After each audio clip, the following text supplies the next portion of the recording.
अत्र विराजमान जगत गुरु महाप्रभु श्री वल्लभाचार्य जी श्रीमदाचार्य जी के 84 कुंज स्वरूप आप श्री की 84 बैठकों को सादर दंडवत प्रणाम करते हुए अत्र विराजमान वल्लभ कुल परिवार को यथोचित प्रणाम, मंचस्थ व्यास स्वरूप श्री मुकुंद भाई शास्त्री जी एवं उपस्थित समस्त वल्लभी वैष्णवों को मैं आज श्री आचार्य चरण के अपने इस 84 बैठक चरित्र के आयोजन के क्रमांतर्गत आज श्री आचार्य चरण के प्राकट्य दिवस और चंपारण में आप श्री के प्राकट्य की बहुत बहुत बधाई देता हूँ। बधाई। जब नंद भवन हवेली के निर्माण कार्य के पश्चात हमने जब इस पुनीत प्रांगण पुनीत स्थल का भूमि पूजन किया था, भूमि पूजन क्षमा करें वास्तु पूजन, भवन निर्माण के बाद जब वास्तु पूजन किया, पूज्यपाद गोस्वामी नित्यलीला 108 श्री उत्तम श्लोक जी महाराज श्री के प्रागट्य उत्सव के दिन, हरि घटा के दिन यहाँ वास्तु पूजन हुआ और तब जो मंदिर का रेखा चित्र होता है, मैं ज़्यादा समय आज नहीं लूँगा क्योंकि अपने को आज बहुत जरूरी 4 कार्य करने हैं। मैं बताऊँगा कौन कौन से 4 कार्य अपने को करने हैं, इसलिए आशीर्वचन बस 2-5 मिनट ही। लेकिन आज इतने बधाई का दिन है और इतनी उर्म भावनाएं हैं कि मेरे लाडले वैष्णवों को आशीर्वचन में मैं क्या क्या दे दूं, क्या क्या परोस दूं, क्या क्या बताऊं और क्या शेष रखूं, ये मेरे लिए भी एक धर्म संकट के बराबर है। इसलिए मेरे साथ आप भी आज थोड़ा धीरज रखें, ज़्यादा समय नहीं लूँगा। तो जब ये भवन का निर्माण कार्य हुआ और अब तक तो रेखा चित्रों में ही मंदिर का प्लान हमेशा देखा करते थे, लेकिन जब पूरा भवन का निर्माण हुआ तो तब दर्शन करके रोमांच हो गया, क्योंकि महावन में जो श्री नंद राय जी के भवन, यशोदा जी के भवन, ब्रज के जो स्थलों में जो श्री नंद राय जी के भवन का जो वर्णन मिलता है, स्थल दर्शन करते हैं, श्री गोसाई जी ने श्री नवनीत प्रिया जी का मंदिर श्रीमद गोकुल में जो श्री गोसाई जी ने गोकुल बसाया, वो उसी प्रकार को ध्यान में रख के श्री नवनीत प्रिया जी और 7 स्वरूप आदि के मंदिर श्रीमद गोकुल में बने और आज भी हम उनके दर्शन करने जाते हैं। तो हम श्री नवनीत प्रिया जी का मंदिर राजा ठाकुर और राजा ठाकुर से लगे हुए 7 बालकों के 7 घर श्रीमद गोकुल में हम आज भी दर्शन करते हैं। तो जो पुष्टि मार्ग का आर्किटेक्चर होना चाहिए हवेली में, हवेली किसको कहते हैं? हवेली श्री नंद राय जी के घर को कहते हैं और हवेली में श्री नंद राय जी के घर के अमुक चिन्ह प्रकट दर्शन होने चाहिए तो उसको हवेली कह सके अपन। जैसे श्रीनाथ जी के मंदिर का हम दर्शन करते हैं तो निज मंदिर, शैया मंदिर, मणि कोठा, गहना घर, डोल तिबारी, श्रीनाथ जी के पर्वत पे जो मंदिर सिद्ध हुआ उसमें एक भी बाल लीला का स्थल नहीं, उसमें सारे किशोर लीला के ही स्थल। क्यों? क्योंकि निकुंज नायक का मंदिर है, वो सदा निकुंज स्वरूप होना चाहिए। इसलिए श्री आचार्य चरण ने जो मंदिर सिद्ध कराया, जिसकी हम आज भी गुरु से आज्ञा लेके, वल्लभ कुल की आज्ञा लेके ही दर्शन करने जाते हैं, तो वहाँ एक भी स्थल निकुंज के अतिरिक्त नहीं है, वहाँ बाल लीला का स्थल नहीं मिलेगा। और श्री गोकुल में जो श्री गोसाई जी ने नवनीत प्रिया जी 7 बालकों के घर सिद्ध कराए, वहाँ नंदालय के प्रकार का प्राधान्य रखा, इसलिए वहाँ निज मंदिर, निज तिवारी, श्री नंदराय जी का चौक यानी जगमोहन चौक आदि स्थलों का, वहाँ पलना मंदिर, भोग मंदिर, ये सारे यशोदा जी नंदराय जी के घर के सारे चिन्हों को आपने उजागर किया, प्रकट किया। तो ये पूरा वृत्तांत बताने का तात्पर्य यह है कि उस दिन जब वास्तु पूजन में हमने इस स्थल का दर्शन किया तो हमको वास्तव में लगा कि अरे मुंबई के मीरा रोड प्रांगण में तो साक्षात ब्रजधाम नंदालय ही आके मानो बस गया हो, ऐसा हमको उसमें प्रतीति हुई। तत्पश्चात जब श्री गोसाई जी का उत्सव आया और जब श्री कुंवर लाडले लाल श्री महाप्रभु जी के सेवी स्वरूप विचारो वैष्णव वार्ता में उल्लेख जिन स्वरूपों का है, ऐसे कुछ 15, 17, 18 बहुत करो तो 20 से ज्यादा स्वरूप पूरे भारत भर में श्री आचार्य चरण के सेव्य स्वरूप 17, 18 से अधिक विराज ही नहीं रहे जिनका प्रकट वार्ता में उल्लेख। यूं तो वल्लभ कुल के माथे श्री आचार्य चरण के अनेक स्वरूप विराजते हैं, क्योंकि श्री महाप्रभु जी के तो वार्ताओं में स्पष्ट आता है कि श्री आचार्य चरण मथुरा के बाजार में से पसार हुए तो बाजार के सारे स्वरूप श्री आचार्य चरण की दृष्टि मात्र से पुष्ट होकर पीछे पीछे चलने लग गए, और तत्पश्चात श्री आचार्य चरण ने वो सारे स्वरूपों को अपने अपने सेवकों में के माथे पधराया, और तत्कालीन फिर वो स्वरूप फिर के वल्लभ कुल के माथे पधारे।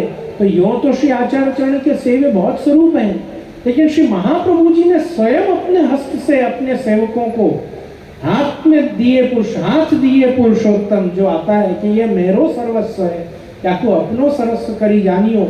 ऐसे तो पूरे भारतवर्ष में 17-18 ही श्री आचार्य चरण के निधि स्वरूप है। विचारो उन 17-18 में से एक निधि को हम श्री आचार्य चरण के ठाकुर जी को मीरा रोड पधरा के जिस दिन हम गोसाई जी के उत्सव पे आए और यहाँ जब श्री लाडले लाल विराजे तो हमको ऐसी अनुभूति हुई कि अरे मुंबई के मीरा रोड में तो मानो साक्षात नाथ द्वारा ही आके बस गया हो।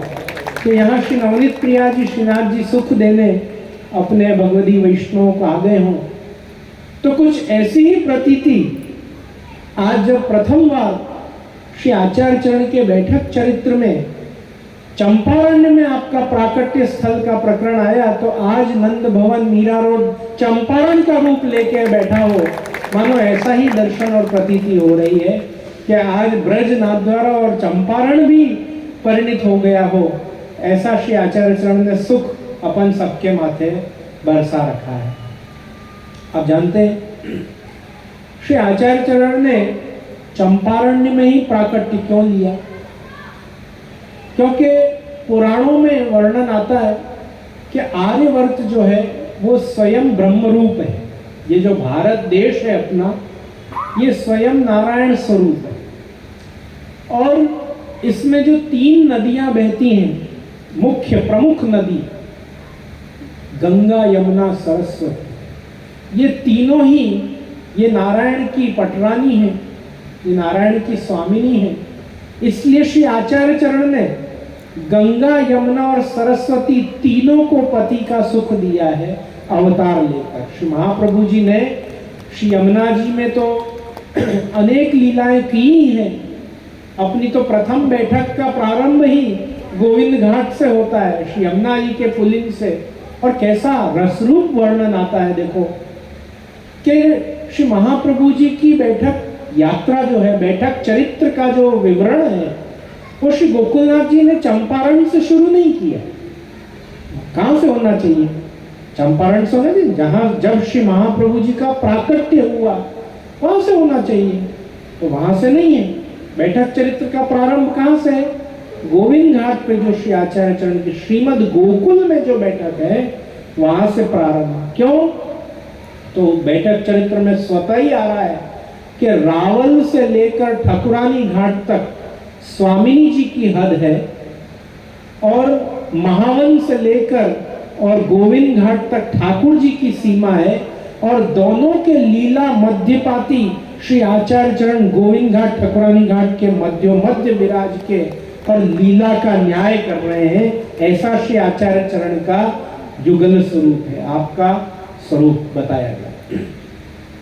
तो ये तो भूतल की बात। श्री आचार्य चरण ने आकर गोकुल में प्रवेश करके घाट पे आके दामोदर दास हरसानी जी से ये क्यों पूछा कि दमला या मैं गोविंद घाट कौन सो, ठकुरानी घाट कौन सो?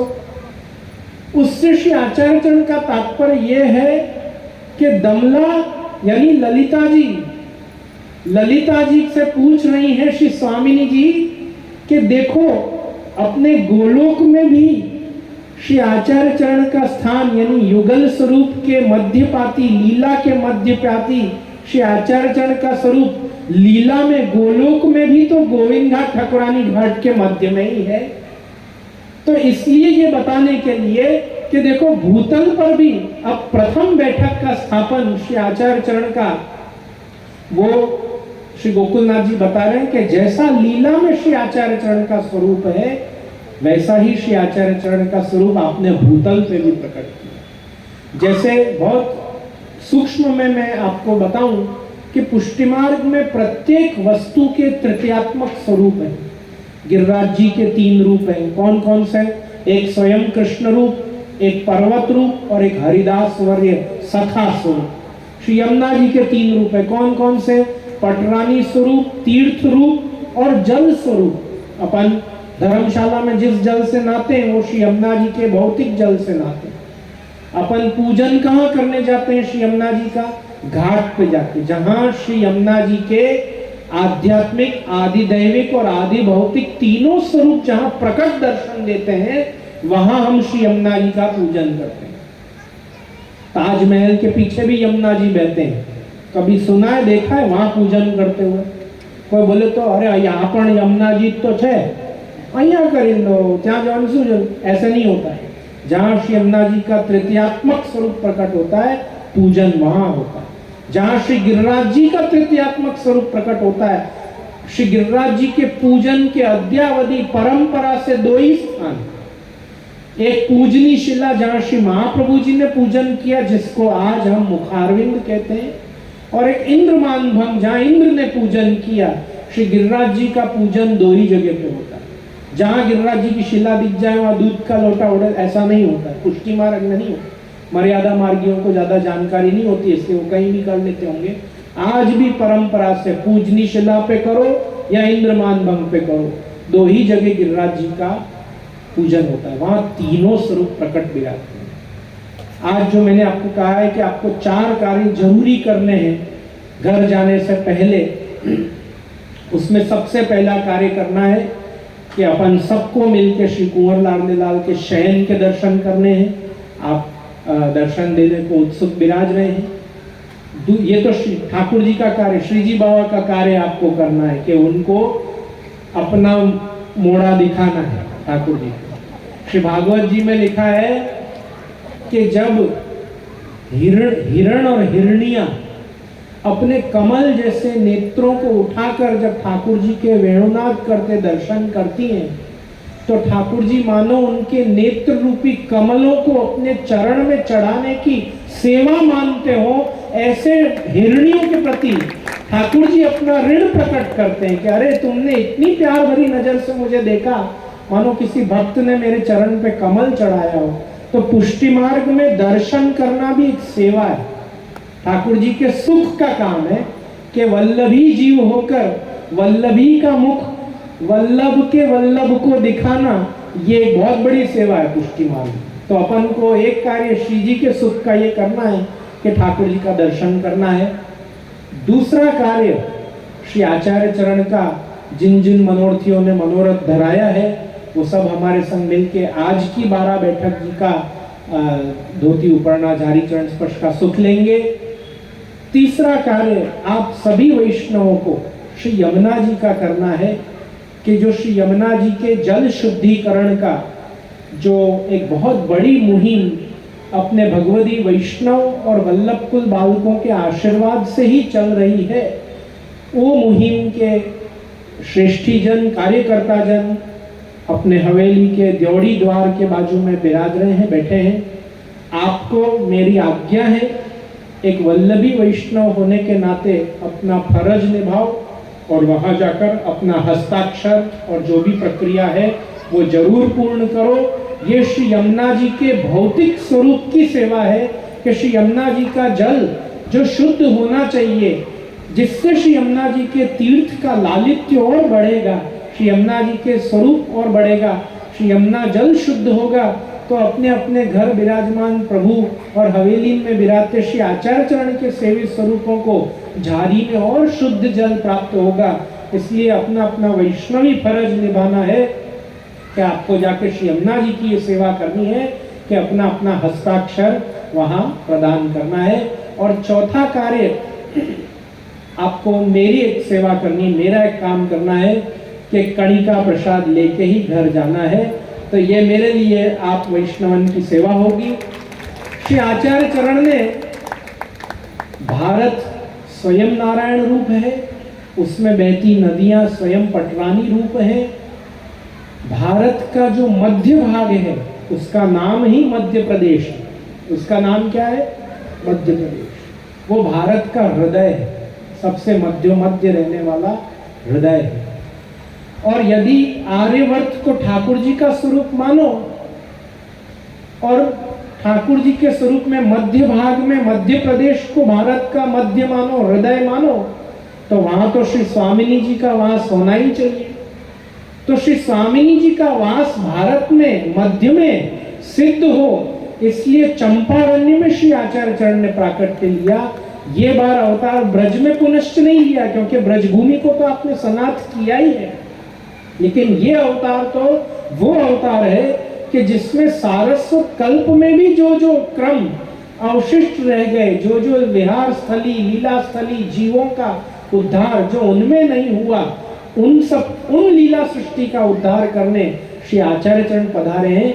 इसलिए आपको मालूम है अपने यहाँ माला जी जो धराई जाती है ठाकुर जी को, फूल की माला जी, उसमें जो मध्य का जो सबसे बड़ा थाक होता है, जिसको अपने यहाँ थाक कहते हैं, वो साक्षात श्री स्वामिनी जी का स्वरूप। जो 4 मणका आते हैं, कोई भी माला जी में कम से कम 4 मणका होना चाहिए, बाकी 4 से ज्यादा जितने भी बनाओ आपकी इच्छा। 2 मणका वाला माला नहीं बनाने का, या तो मणका बनाने का ही नहीं, पूरी माला उभी उभी, आपकी भाषा में बोलते हैं ना, सीधी सीधी पोने का, थाक वाली बस। और या तो मणका बनाने की क्रिएटिविटी मन में आवे कि हम कुछ कला दिखाएं, तो 4 या 4 से अधिक बनाना, क्योंकि वो चारों यूथाधिपति का भाव। तो श्रीमद् भागवत में रास पंचाध्याय में ठाकुर जी ने गोपी जनों के कौन कौन से अंग का स्पर्श करके गोपी जनों को रास का सुख दिया, इसका भी वर्णन है मूल भागवत के श्लोकों। तो वहां आता है कि ठाकुर जी ने गोपी जनन को आलिंगन दिया, उनकी चोटी गुथी, उनके हस्त को स्पर्श किया, उनके चरणारविंद को स्पर्श किया। ऐसे अनेक स्थलों पे श्री ठाकुर जी ने अपना हस्त का स्पर्श करके गोपी जनों को रास का सुख दिया। तो उसमें कमल को आलिंगन का स्वरूप बताया गया है। इसलिए श्री यमुना जी सदैव अपने हाथ में कमल की माला और कमल को हस्त में धारण करके रखती है, क्योंकि कमल का फूल स्वयं आलिंगन स्वरूप। अपने मार्ग में गुलाब श्री स्वामिनी जी का स्मित है। गुलाब को देख के लाल लाल ओष्ठ श्री स्वामिनी जी के याद आते हैं। तो गुलाब में खाली लाल ही गुलाब ऐसे नहीं, सब गुलाब श्री स्वामिनी स्वरूप, स्वामिनी जी की स्माइल है, स्वामिनी जी का स्मित। वैसे ही पारिजात का फूल, जिसको अपने यहाँ हार सिंगार बोलते हैं, हार सिंगार का फूल और चंपा का फूल श्री स्वामिनी जी का हृदय बताया गया है, वो हृदय स्थान। और उसका प्रमाण क्या है? आपने कभी सोचा है पारिजात के फूल को पारिजात क्यों कहते हैं? सोचा है कभी? पारिजात का पेड़ एक ऐसा पेड़ है कि जिसके नीचे खड़े होके उसको तोड़ना नहीं पड़ता, अपने आप उसमें से फूल झड़ते हैं, अपने आप। तो स्वर्ग से जो ठाकुर जी कल्प वृक्ष उखाड़ के लाए, पारिजात के वृक्ष की क्या खासियत है? उसके नीचे बैठ के कामना करो तो कामना पूर्ति हो जाती। तो फूल चाहिए ऐसा बस सोचो तो वहां से झड़ने लग जाते हैं, नीचे पड़े हुए मिल जाते हैं। तो चंपा और हार सिंगार ये 2 ही पेड़ ऐसे हैं कि जिसके फूलों को तोड़ना नहीं पड़ता, वो स्वतः प्राप्त हो जाते हैं। वो ऐसे कृपार्द्र वनस्पति हैं कि वो पहले से ही ठाकुर जी की सेवा के लिए प्राप्त होते हैं। ये स्वामिनी जी के हृदय का सूचक। और उन पे और भी प्रमाण यदि देना हो तो स्वामिनी जी के हृदय पे श्रीमद् भागवत जी में आता है कि स्वामिनी जी अपने वक्षस्थल पे केसर का लेपन करके रहती है। सदैव श्री स्वामिनी जी के वक्षस्थल पे केसर का लेपन होता है। हार श्रृंगार के फूल की डंडी भी केसरी होती है और चंपा के बीचों बीच हृदय में भी पीलापन होता है, उसमें आरक्तपना होता है। इसलिए चंपा का फूल और हार श्रृंगार का फूल ये स्वामिनी जी का हृदय माना गया। ऐसे चंपा के अरण्य में श्री स्वामिनी जी के हृदय रूपी वन में आपने श्री आचार्य चरण ने प्राकट्य लिया है। ये अपने आप में बताता है कि ये साक्षात राधा और हार का ही प्राकट्य है, ये किसी अन्य का प्राकट्य हो ही नहीं सकता। जैसे प्रत्येक वस्तु के तृतीयात्मक स्वरूप होते हैं, ऐसे श्री गोसाई जी के भी तृतीयात्मक रूप हैं। आप चंद्रावली जी का स्वरूप हैं, आप साक्षात ठाकुर जी का रूप हैं, और भूतल पे आप श्री विठल नाथ गोसाई जी आचार्य रूप में विराज रहे। अष्ट सखाओं के तृतीयात्मक रूप हैं। 84 वैष्णव की वार्ता घर जाके पढ़ना, आपको एक एक सखा, दिन की कौन सी, दिन का सखा, रात की सखी, और भूतल पे कौन से सखा पत्ते। ऐसे ही श्री आचार्य चरण स्वयं युगल स्वरूप के स्वरूप प्राकट्य हैं, तो युगल स्वरूप के भी तृतीयात्मक रूप होंगे। तो वो युगल स्वरूप के तृतीयात्मक रूप बताने के लिए ही सौंदर्य पद प्रकट किया गया, जिसमें बताया सौंदर्यम निजगतम प्रकटितम स्त्री गुरबा। एक ठाकुर जी के हृदय में विराजमान स्वामिनी जी का स्वरूप वो युगल स्वरूप का आदिदैविक स्वरूप है। एक स्वामिनी जी के हृदय में विराजमान ठाकुर जी का स्वरूप वो श्री ठाकुर जी का आध्यात्मिक स्वरूप है, और भूतल पे साक्षात श्री आचार्य चरण का प्राकट्य वो युगल स्वरूप का भौतिक स्वरूप है। ऐसे युगल स्वरूप के भी तृतीयात्मक रूप बताए गए।